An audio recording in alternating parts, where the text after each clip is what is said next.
সুপ্রিয় শিক্ষার্থী, সকলের প্রতি আন্তরিক শুভেচ্ছা অভিনন্দন জ্ঞাপন করে বাংলাদেশ উন্মুক্ত বিশ্ববিদ্যালয় এসএসসি প্রোগ্রামের দ্বিতীয় বর্ষের যে সমস্ত শিক্ষার্থী রয়েছেন, আমি অনিমেষ দাস, আমার পক্ষ থেকে আন্তরিক শুভেচ্ছা অভিনন্দন। আজকে আপনাদের যে প্রশ্নটি সম্পর্কে আলোচনা করব, এটা হচ্ছে গিয়ে পৌরনীতি ও নাগরিকতা। এটার প্রথম ইউনিটের একটা গুরুত্বপূর্ণ প্রশ্ন সম্পর্কে আলোচনা করব। তো পুরো ক্লাসটি দেখতে থাকুন এবং হ্যান্ড নোট সাজেশন বা অনলাইন ক্লাসের প্রয়োজন মনে করলে অবশ্যই আমাদের সাথে যোগাযোগ করবেন।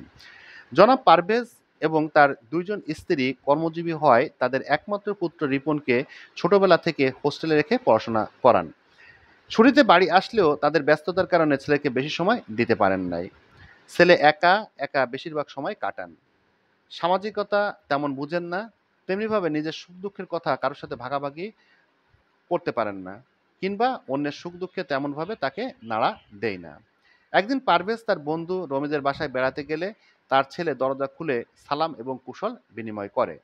তাকে সম্মানের সাথে বসিয়ে বাবাকে ডেকে দেন এবং নিজে চা নাস্তা নিয়ে আসেন।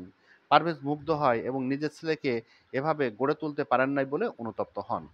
এখন এখানে আপনারা জানেন যে সৃজনশীল প্রশ্ন ৪টা প্রশ্ন থাকে। ক নম্বর প্রশ্নে মার্ক থাকে ১, খ নম্বর প্রশ্নে মার্ক থাকে ২, গ নম্বর প্রশ্নে মার্ক থাকে ৩ এবং ঘ নম্বর প্রশ্নে মার্ক থাকে ৪। তো ক নম্বর প্রশ্নে আপনাকে একটা প্যারার ভিতর লিখতে হবে, খ নম্বর প্রশ্ন ২টা প্যারার ভিতর লিখতে হবে, গ নম্বর প্রশ্ন ৩টা প্যারার ভিতর লিখতে হবে এবং ঘ নম্বর প্রশ্নটা আপনাকে ৪টা প্যারার ভিতর লিখতে হবে। তাহলে ক নম্বর প্রশ্ন, পারিবারিক কাঠামো অনুসারে পরিবার ৩ প্রকার। বলছে কি যে পারিবারিক কাঠামো অনুসারে পরিবেশ কত প্রকার, এটা হচ্ছে প্রশ্ন।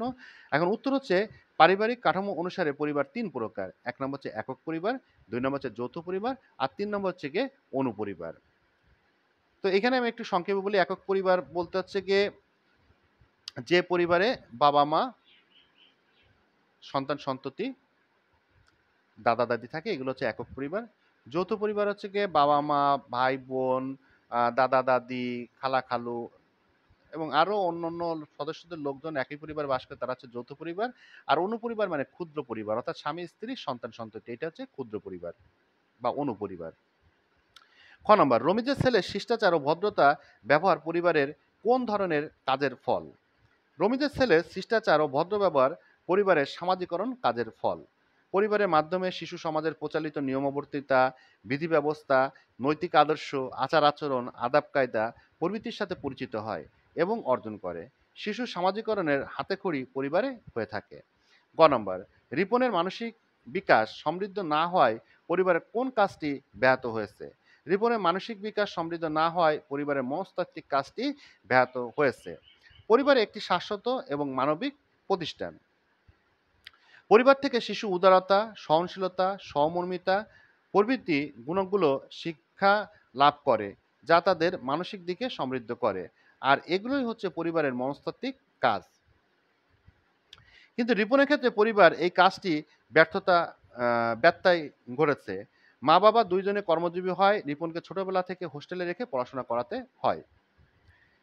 ছুটিতে বাড়িতে এলে নানা ব্যস্ততার কারণে তারা রিপনকে বেশি সময় দিতে পারেন না, ফলে বেশিরভাগ সময় তাকে একা থাকতে হয়। ফলে সে নিজের সুখ দুঃখ আনন্দ বেদনা কারোর সাথে ভাগাভাগি করতে পারে না এবং অন্যের সুখ দুঃখ আনন্দ কিংবা কষ্ট পায় না। রিপনের এই মানসিক অশান্তি পরিবারের মনস্তাত্ত্বিক কাজটি ব্যাহত হওয়াকে নির্দেশ করে।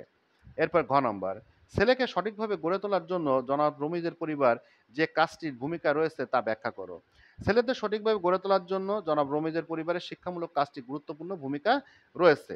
জনাব পারভেজ জনাব রমিজের বাসায় বেড়াতে গেলে রবিন তাকে সালাম দেয়, তাকে সম্মানের সাথে বসতে দেয় এবং চা নাস্তা এনে দেয়। এই কাজগুলোর মাধ্যমে রবিনের শিষ্টাচারের পরিচয় পাওয়া যায়, যা সে পরিবারের শিক্ষামূলক কাজের মাধ্যমে অর্জন করেছে। সন্তানদের জীবন পরিবারের শিক্ষামূলক কাজের গুরুত্ব অপরিসীম। পরিবারের একটি শিশু বর্ণমালার সাথে পরিচিত হয়। মা বাবা ভাই বোনের পারস্পরিক সহযোগ সহায়তা, সততা, শিষ্টাচার, উদারতা, নিয়মবর্তিতা ইত্যাদি মানবিক গুণাবলীর লাভের প্রথম সুযোগ ঘটে পরিবার থেকে। অর্থাৎ পরিবার থেকে কি কি ঘটে থাকে? শিষ্টাচার ঘটে থাকে, উদারতা ঘটে থাকে, নিয়মবর্তিতা ইত্যাদি ঘটে থাকে। এবং পরিবারের শিক্ষামূলক কাজের মাধ্যমে একটি শিশু ক্রমশ ব্যক্তিবান সামাজিক মানুষের মতো পরিণত হয়। তাই পরিবারকে শিশুর শাশ্বত বা জীবনের প্রথম পাঠশালাও বলা হয়। উপযুক্ত আলোচনা পরিপ্রেক্ষিতে বলা যায় যে ছেলেমেয়েরা সঠিকভাবে গড়ে তোলার জন্য পরিবারের শিক্ষামূলক কাজের কোনো বিকল্প নাই। তো সুপ্রিয় শিক্ষার্থী, আমি অনিমেষ দাস আজকের মতো ক্লাস থেকে বিদায় নিচ্ছি। সকলে ভালো থাকবেন, সুস্থ থাকবেন এই কামনায়। ধন্যবাদ।